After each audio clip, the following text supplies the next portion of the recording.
दे दी। तुझे इस उम्र में सब बचपना ही लगेगा। उसकी बाकी बची जिंदगी से खिलवाड़ मत करो। वापस अपने घर चलो। मैं नहीं जाऊंगी। तेरी इस उम्र में तुझे सब बचपना ही लगेगा। उसकी बाकी की बची हुई जिंदगी के साथ में खिलवाड़ मत कर। वापस अपने घर चली जा, नहीं तो तेरे लिए अच्छा नहीं होगा। मैं नहीं जाऊंगी। उसे नहीं पसंद तो आप क्यों जिद कर रहे हो? जिद क्यों ना करूं? ये अगर घर नहीं गई तो पुलिस उसके पीछे आ जाएगी, मिसिंग के नाम पर। ओमन कुट्टा के पीछे आएगी किडनैपिंग के नाम पर, और मेरे पीछे आएगी इन दोनों का साथ देने के नाम पर। अगर तो ये यहाँ से घर चली गई तो सारी समस्याएं खत्म हो जाएंगी। तुम्हें जाना ही पड़ेगा। मार्गरेट,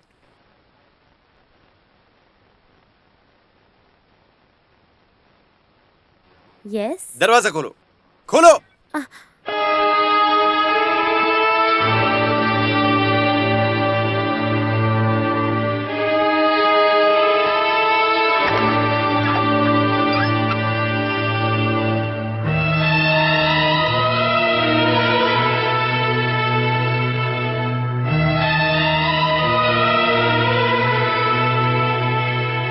ओमन कुट्टा, इसमें कुछ तो झोल है, मुझे समझ में नहीं आ रहा।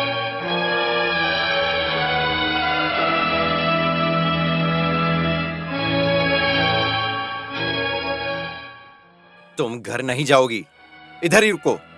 मैं भी रहता हूं साथ। मेरा काम भी जाएगा और जिंदगी भी खराब हो जाएगी। कोई बात नहीं, लेकिन मुझे एक बात जाननी है। तुम घर क्यों नहीं जाना चाहती? क्यों नहीं चाहती घर जाना?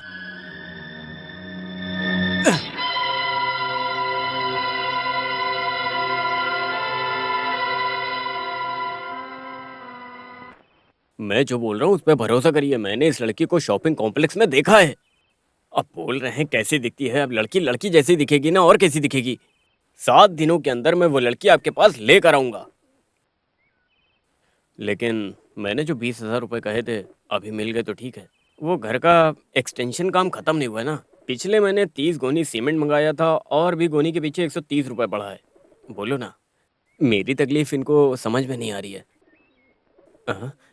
किसी को तो बुला रहा है कोई। बाहर आना दम है तो। घर में कहां घुस के बैठा है? बाहर निकल। तेरा अंत आ गया है, तू नहीं बच सकता। चुप के अंदर बैठा, बाहर आ, नहीं छोड़ूंगा तुझे। आपको आना, बाहर आना। पुलिस का यूनिफॉर्म पहन के भीख मांगने वाला भिखारी, तेरी वर्दी उतरवाऊंगा मैं। तूने बोला पूजा के लिए लेके गया है, मेरे पिताजी कहाँ है? अच्छा, उसके पिताजी और आपके बीच में क्या रिश्ता है? तो उसका बाप कहाँ पर है ये क्यों पूछ रहा है आपसे?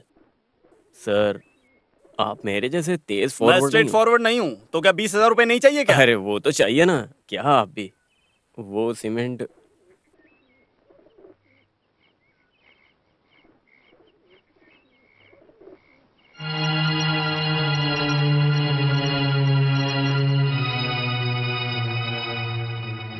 मेरा नाम पार्वती है।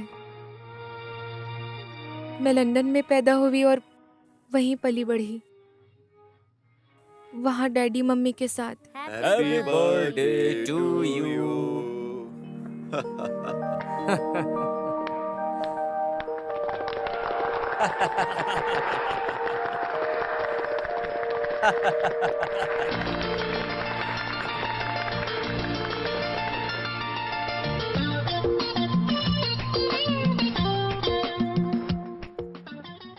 मेरे पापा एक बहुत बड़े बिजनेसमैन थे। पैसे कमाने का पापा को नशा चढ़ गया था। कई दिनों तक, कई महीनों तक मैंने पापा को देखा भी नहीं। पापा का बिजनेस वक्त के साथ साथ बहुत ऊंचा हो गया और पापा का बिजनेस बहुत अच्छा चलने लगा। कमाए हुए पैसे कैसे संभालना चाहिए वही पापा ने नहीं सीखा। सब कुछ संभालने की जिम्मेदारी जगन अंकल को दे दी। रिलेशन नहीं था उनसे। पापा को मम्मी से ज्यादा उन पे भरोसा था। आप जो कर रहे हैं वो सही है क्या? आप पे भरोसे की वजह से पढ़ा लिखा ना होते हुए भी उन्होंने सब आपको सौंप दिया। मेरे नाम पे वो बंगला मत खरीदना। बच्चे ना होने का श्राप मुझ पे पहले से है। अब और एक श्राप लेने की मुझ में हिम्मत नहीं है। पापा का सब कुछ एक पल में खत्म हो गया, लेकिन वो बर्बादी झेलने की ताकत पापा में नहीं थी। ये बात हमको तभी पता नहीं थी। उधार का बोझ बढ़ने से पापा के मन का संतुलन पूरी तरह से बिगड़ गया।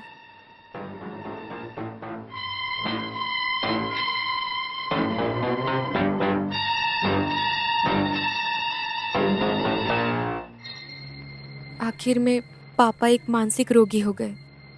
हमेशा एक ही चिंता, किसी से बातचीत नहीं। वैसे वहाँ का सब कुछ बेचकर उधार चुका के इंडिया शिफ्ट हो गए।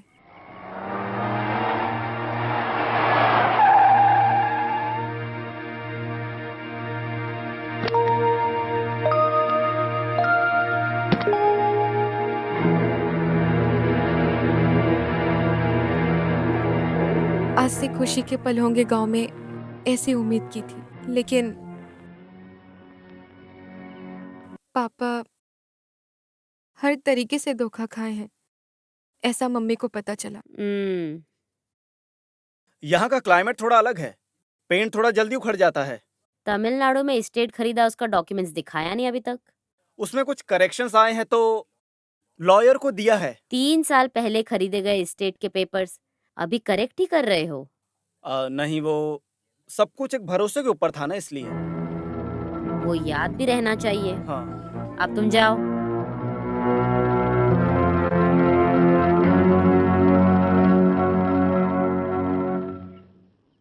सब कुछ खोने का गम नहीं, जिससे खुद से ज्यादा प्यार किया उस दोस्त ने धोखा दिया। उसी गम में पापा अंदर ही अंदर टूट रहे थे। पापा का कोई अपना रिश्तेदार नहीं था। पापा के पास जो कुछ भी है सब कुछ हड़प लेने का प्लान था जगन अंकल का। पापा को अंदर ही अंदर पता भी था। एक दिन की बात है,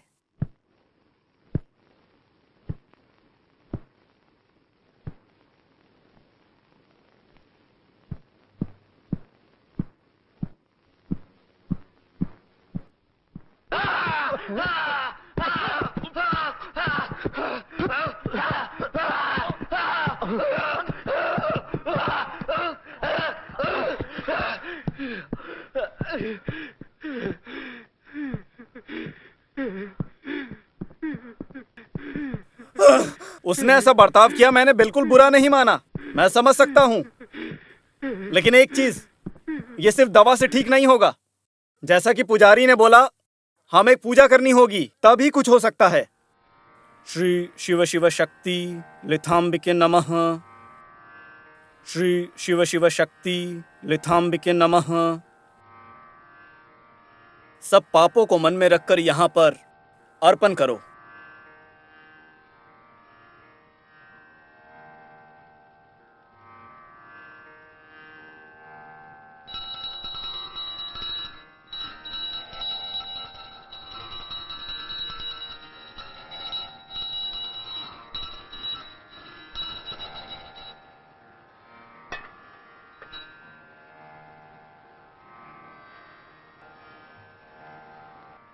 अब वो नारियल लेकर थोड़ा ऊपर करके उसमें पानी डालो।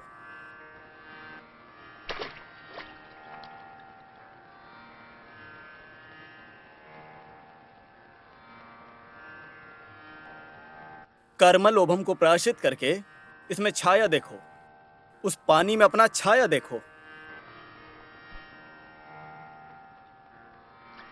दोनों लोग।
सारी संपत्ति की मैं ही अकेली एक हकदार हूँ।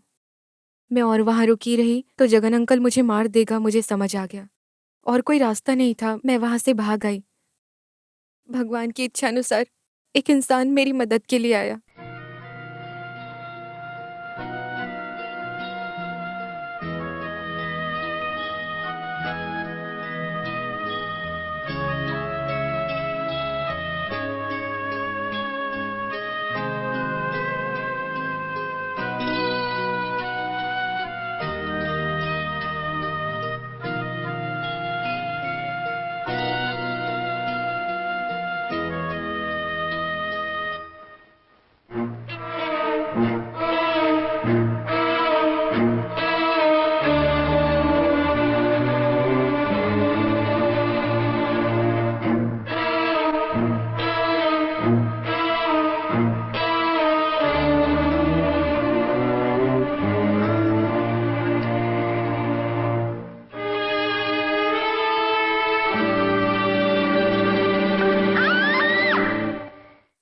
एक लड़की पैदा होने का जो दर्द है, मैं समझ गई थी।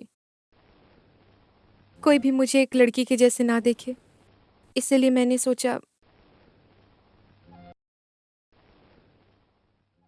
इसलिए मैं पहले थॉमस बना और फिर राम कुमार बना। हमेशा से ही मेरा मन प्यार के लिए तरसा। आप जाने अनजाने में कई बार आपने बहुत सारा प्यार दिया। उसी वजह से आपको मैं जिंदगी में कभी भी भूल नहीं पाऊंगी।